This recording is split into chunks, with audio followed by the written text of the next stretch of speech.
நேற்று நம்ம என்ன படம் பார்த்தீங்க நீங்க? வடிவேல் காமெடி சொல்லுங்க. 23 புலிகேசி. 23 பிடிச்சிருந்துச்சா? எனக்கு தெரிஞ்சு அந்த படம் சாதாரண காமெடி படம் இல்லை, அதில் இல்லாத விஷயமே கிடையாது. நமக்கெல்லாம் இப்போல்லாம் வேகமாக ஓடிட்டு இருக்கோம். புக்கு படிக்க சொன்னால் படிக்க மாட்டோம். வேறு ஏதாவது நெட்டில் புக்கு வந்துருங்க அதை படிங்கன்னா படிக்க மாட்டோம். ஆனால் இதில் போய் பார்த்து புக்கை வாங்கி படிங்க படிக்க மாட்டோம். என்ன பண்ணலாம்? இந்த மாதிரி எங்கே ரொம்ப ஈஸியாக உங்களுக்குலாம் இப்போ என்ன சிரிக்க வைக்கிறனா கூட பேக்ரவுண்டில் சிம்பிள் போட்டு மியூசிக் போட்டு இப்படிலாம் சொன்னால் தான் சீரியஸான விஷயத்த கூட சிரிக்கும். அதைத்தான் வடிவேல் பண்ணார், விவேக் பண்ணார், கலைவாணர் பண்ணார் பழையவர். அந்த மாதிரி நிறைய நாகேஷ் எத்தனையோ பேர், அதெல்லாம் உங்களுக்கு தெரியாது. ஆனால் வடிவேல் எனக்கு ரொம்ப பிடிச்ச ஒரு நடிகர், திறமசாலி. என்ன சொல்கிறது, கடவுள் சிலருக்கு வந்து சில இடத்துல பயங்கரமான ஞானத்தை கொடுப்பார்.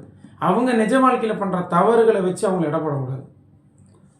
இந்த ஒரு மனுஷன் தான் இன்னைக்கு எல்லாத்துக்குமே பேஸ். எல்லாருமே அவருடைய காமெடி பாடம் எத்தனை பேர் பொழைச்சிட்டு இருக்காங்க தெரியுமா? அந்த மனுஷன் இல்லைன்னா இன்னைக்கு ஒன்றுமே இல்லை. நாம் அந்த படத்தை பற்றி பேசுவோமா? சரி, உங்களுக்கு அது பிடிச்ச பார்ட்டெல்லாம் சொல்லுங்கள். ஒரு 2-3 காமெடி, நீ ஒரு காமெடி சொல்லு, நீங்கள் ஒரு காமெடி சொல்லுங்கள், நம்ம அதுலேருந்து போவோம். அப்போ சில இதெல்லாம் நோட் பண்ணி வச்சுருக்கேன், அதையும் பேசிடுவோம். ஃபர்ஸ்ட் காமெடி அந்த பார்க்க போகிறேன். அவங்க வந்து எல்லாரும் லைக் அவன் வந்து ஸ்டேர் கேஸ் இருந்து கீழே போலான்னு நினைச்சான். எல்லாரும் ரெடியா, எல்லாரும் ப்ரிப்பேர் இருக்கீங்களா, நான் ஒரு சோப்பு போட்டுக்கேன்னு அந்த மாதிரி சொல்லிட்டு அங்கே ஸ்டேர் கேஸ்ல ஒரு பேர் அவன் கீழே வச்சான். அவன் என்ன நினைச்சானா, இப்படி கையை பிடிச்சிட்டு அப்படியே கீழே நடந்து போவான். இன்னைக்கு நான் கீழே விழுவு போறேன்னு தெரியல, அன்னைக்கு உங்க தலையில சிக்கி சின்ன பண்ணமா போவேன் என்கிட்ட அப்படின்னு சொல்லுவாரு. அந்த இதுதானே. அதுக்கப்புறம் அவன் வந்து கையை பிடிச்சி கீழே நடந்து போறதுக்கு பதிலா அது மேலே ஏறி அப்படியே கீழே போயிட்டாங்க. அது போய் வீரர்கள்லாம் ஐயோ ஐயோ கீழே அரசர் விழுறாங்களே, எல்லாரும் போங்க அக்கறை வீரர்லாம் ஸ்டேர்ஸ்ல கீழே விழுந்து எப்படியோ காப்பாத்திட்டாங்க. சரி தங்க, ஓகே. ஏன்னா லென்த்தா போகுது, முடிச்சுக்கோ செல்லக்குட்டி ப்ளீஸ். பாப்பா நீங்க சொல்லுங்க, உங்களுக்கு பிடிச்சது என்ன அந்த படத்துல? எனக்கு ஒண்ணு இருக்குது.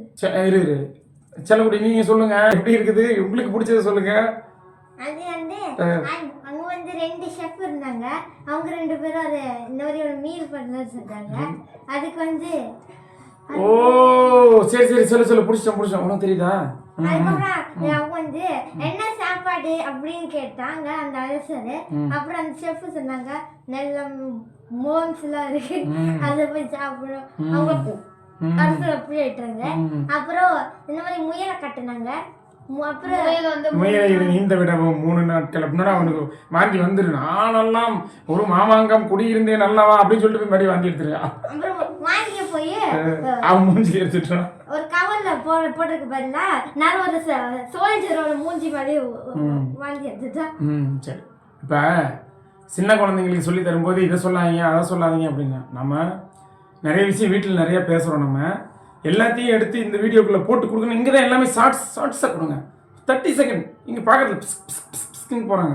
அதனால் நம்ம என்ன பண்ணுறோம், குறைச்சி மக்களுக்கு என்ன தேவைப்படுதோ நம்மளால் முடிஞ்சது, நமக்கு தெரிஞ்சது அப்படி வச்சுக்கோமா. சிறப்பு. அந்த ஓப்பன் பண்ணுறாப்பலையா, அதில் பார்த்தீங்கன்னா அரசவை, அதில் அதுதான் வரும். அப்பா அதுதான் எடுத்து வச்சேன். அதில் பார்த்தீங்கன்னா தூதுவன், ஒற்றன், புலவன், கவிஞன், மந்திரி, சேவகன், படைத்தளபதி, வீரர்கள், வியூகதாரிகள், விகட கவிகள், ஜோசியர்கள், பூசாரிகள், ஆசாரியர்கள், அதோடு சேர்ந்து மக்களும் அதோடு சேர்ந்த மன்னனும் சேர்ந்து தான் ஒரு நாடு. தேசம்ங்கிறது தனிப்பட்டது அல்ல. அது மாதிரி தான் ஒவ்வொரு அமைப்புலையும் இத்தனை பேரும் சேர்ந்தது தான் ஒன்று. சரியா செல்லக்குட்டி? நான் ஏன் அந்த படத்தை சொன்னேன்னா, எனக்கு ரொம்ப ரொம்ப பிடிச்ச படம். இப்போ நம்ம வந்து தமிழுடைய பல வார்த்தைகளையும் இதை கற்றுக்குறோம். அதே சமயத்தில் ஒரு நாடுனா என்ன, நாட்டுடைய இதில் நாட்டில் இது ஒரு பெரிய டாபிக் இருக்குது. கம்யூனிச சித்தாந்தம், தமிழில் இங்கிலீஷில் கேபிட்டலிசம் சொல்லுவாங்க, டெமோக்ராசி, ரிபப்ளிக், மொனார்ச்சி, கிங்டம், இந்த மாதிரியெல்லாம் இருக்குது. இப்போ இதையெல்லாம் நம்ம தெரியாமல், அதாவது மெயினாக ஹிஸ்ட்ரி வரலாறு அப்படின்னு ஒன்று நம்ம தெரிஞ்சுக்காம நமக்கு நாலேஜ் எந்த நாலேஜ் வந்தாலும் முட்டை தான். சரியா தங்கம்? இப்போ இதை நீங்கள் படிக்கிறீங்களா? இதை படிங்க பார்க்கலாம். தூதுவன், ஒற்றன், புலவன், கவிஞன், மந்திரி, சேவகன், படைத்தளபதி, வீரர்கள். சொல்லுங்க. கையெழுத்து மோசமா இருக்கிறதுனால உங்களால அதை படிக்க முடியல. ஏன்னா இது நான் இன்னைக்கு எழுதுனது இல்லை, என்னைக்கோ எழுதி வச்சதை எடுத்து வச்சு நம்ம பேசிட்டு இருக்கோம். அதில் நானே படிச்சுட்டுமா? வியூகதாரிகள், விகட கவிகள், ஜோசியர்கள், பூசாரிகள், இது மாதிரி போயிது அப்படியே தனித்தனியா. இப்போ என்னன்னா தூதுவன்னா என்ன சொல்லுங்க? தூதுவன், தூது, புறாவிடு தூது சொல்லியிருக்காங்க. அந்த காலத்தில் மன்னர்கள்லாம் ஒரு செய்தியை காலில் கட்டி, நம்ம இன்னைக்கு எப்படி வாட்ஸ்அப்ல அனுப்புறோம், மெயில் அனுப்புறோம், அந்த மாதிரி ஒருத்தருக்கு ஒரு செய்தியை சொன்னா ஒரு ஃபோன் எடுத்து சொல்றோம், அந்த மாதிரி. அந்த காலத்து மெயில் என்ன தெரியுமா உங்களுக்கு? தெரியும்.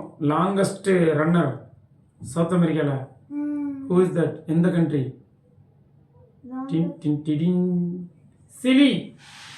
சிலி நாட்டில் ஒரு ரன்னிங் போறவர் ஒருத்தர் இருப்பார். இந்த புறாவிடு தூது மாதிரி அவர் ஒரு பார்ட்டு. ஜியோகிராபிக்கல்ல நம்ம சொன்னோம்ல, நம்ம நெக்ஸ்ட் டைம் நம்ம நல்லதை பகிர்வோம்ல, அந்த ஜியோகிராபி சேனலில் போட்டுவிட்ருவோம். ஜியோகிராபி நம்ம போட்டுவிட்ருவோம். சரி, இப்போ தூதுவனுக்கு வந்துருவோமா? தூதுவன்னா ஒரு இடத்துல ஒரு செய்தியை கொண்டு போய் சேர்த்துறவங்க. ஒற்றன், ஒற்றன், அது ஒருவன். ஒற்று வேலை பார்க்குறாங்க அப்படிம்பாங்க. அதை தவறா சொல்லுவாங்க. இல்லை தங்கம், ஒற்று வேலை பார்க்குறாங்கன்னு சொல்லுவாங்க, தவறா சொல்லுவாங்க. ஒற்றன்னா ஒரு நாட்டுக்கே முக்கியமான இதுவே தான். இன்னைக்கு நம்ம இந்தியா ஒரு நாடு அப்படின்னா, இந்த இந்திய நாட்டுக்கு அந்த ஒற்றர்கள் தான் பெரிய உதவியா இருப்பாங்க. எப்படின்னா வேற நாடுல இருந்து என்ன மாதிரியான செய்திகள் வருது, இந்த நாட்டுக்குள்ள என்னென்ன நடக்குது, அந்த மாதிரி கொண்டு போய் அந்த அரசாங்கத்துக்கு, பொலிட்டிக்ஸோட தலைமை இருக்குல்ல, அங்க கொண்டு போய் சேர்த்துறவங்க. இங்கிலீஷ்ல யாரும் சொல்ல போகலாம்? சரி, ஓகே, இருக்கட்டும், பரவாயில்ல. அதுதான் ஒற்றர்கள். ஒற்றர்கள் போஸ்ட்மேன்கள் தான். நம்ம அரசியலமைப்பு சட்டப்படி நமக்கு மக்களால் தேர்ந்தெடுக்கப்பட்ட எல்லாரும் போஸ்ட்மேன்கள் தான். சரி, புலவன், ரைட்டர், அவ்வளோதான். புலவன்னா என்னன்னா, அன்றாட வாழ்க்கையில் நம்ம நடக்கிற விஷயங்களை மக்களுக்கு புரிகிற மாதிரி தன்னுடைய அந்த புலமை திறனால எடுத்து சொல்றீங்க. அது மக்கள் ரசித்தாலும் ஒன்று தான், ரசிக்கலனாலும் ஒன்று, அது ஒன்றும் இல்லை. புலவன்கள்னா புலவன். கவிஞர், பாடுபவர் பெயர் கவிஞர். அந்த புலமையோட அதை எடுத்து பாடுறவர் கவிஞர், எழுதுறவர் கவிஞர். அந்த மாதிரி புலமை, புலவர், கவிஞர், இதெல்லாம் பெரிய டாபிக். வாய்ப்பே இல்லை ராஜா. மந்திரி,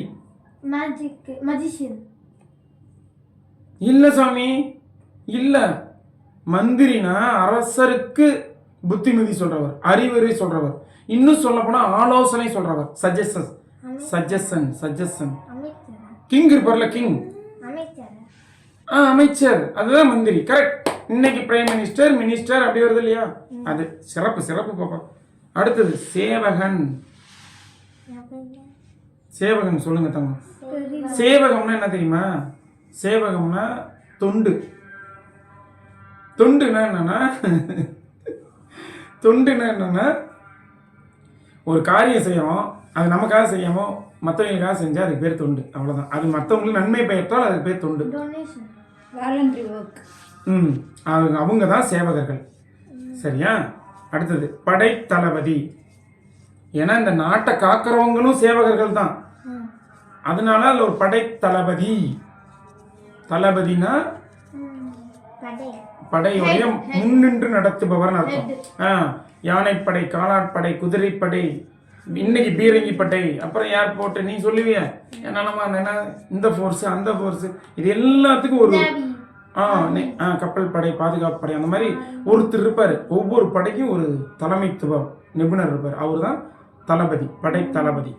அடுத்தது சொல்லவே தேவையில்லை, அந்த சேவகர்கள் வீரர்கள் எல்லாமே ஒரே தான் நம்ம பார்க்குறோம். ஏன்னா சேவகம் பண்ணுறதும் வீரர்கள் அந்த தத்துவத்தில் அவங்க ஒத்துக்குவாங்க. ஏன்னா அவங்க உயிரையே துச்சமாக மதித்து நமக்கு அங்கே பட இருக்காங்க, அதனால அவங்க அந்த இடத்துல வச்சிடறோம். அடுத்தது வியூகதாரிகள். வியூகம்னா என்ன பாப்பா நீங்கள் சொல்லுங்க. வியூகம்,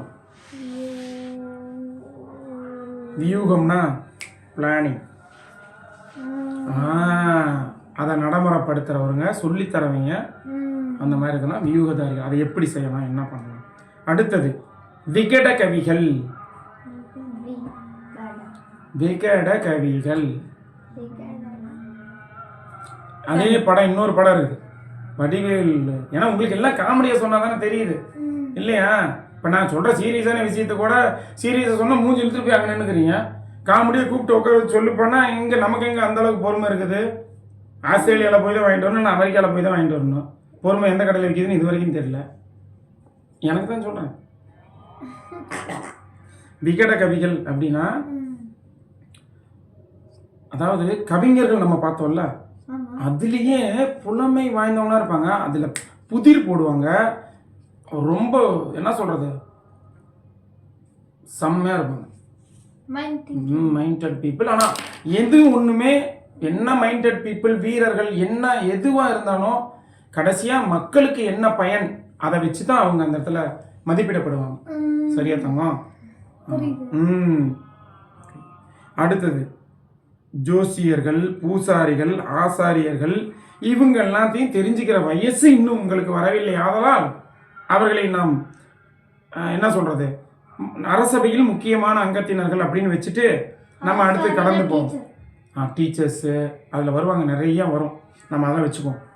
மக்கள், எஸ், மன்னன், ரூலர், த கிங்.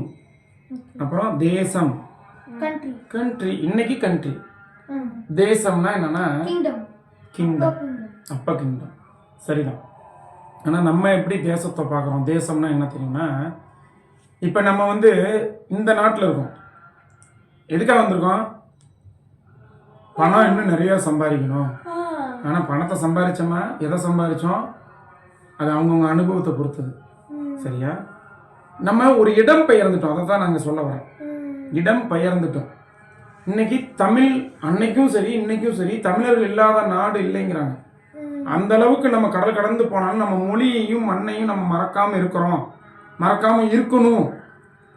ஏன்னா தேசம் அந்த இடத்துல தான் வரும். சொல்லும் போதே அப்படி நமக்கு ஒரு உணர்வு வரும் அந்த மொழி மேல. சரியா? லாங்குவேஜ் வந்து எவ்வளோ இம்பார்ட்டன்ட் அப்படின்னு. அப்போ ஹிந்தி நமக்கு எப்படிப்பட்ட மொழி அப்படின்னா ஹிந்தி உள்பட, மலையாளம் உள்பட, தெலுங்கு உள்பட, கன்னடம் உள்பட எல்லாரும் நம்ம சக உதர மொழி. சக உதரம்னா சகம்னா இப்படிதான், சகம் நீ அண்ணன் நான் தம்பி, உதரம்னா ஏரத்தம் ஓரத்தம், அது பேர் தான் உதரம். சக உதர மொழிகள். சரியா தங்கம்? அப்ப நம்ம தேவைக்காக எந்த மொழியும் படிக்கலாம், அவங்களோட பேசலாம், அவங்க கலாச்சாரம் கல்ச்சரை கத்துக்கலாம், மதிக்கலாம், கத்துக்கலாம். சரியா தங்கம்? சிறப்பா இருந்துச்சா? ஒரு குட்டி படத்துல ஆரம்பிச்சு அப்ப கொஞ்சம் என்ன போரை கொண்டு போயிட்டு இன்னைக்கு ஓகே தானே? அப்போ நல்லா தான் கை தட்டுங்களேன் கொஞ்சம். எப்பா சாமி, உங்களுக்கு ஏதாவது ஒரு நாளைக்கு போட்டு தாண்டா வாங்குறதா இருக்குது. தேங்க்யூ.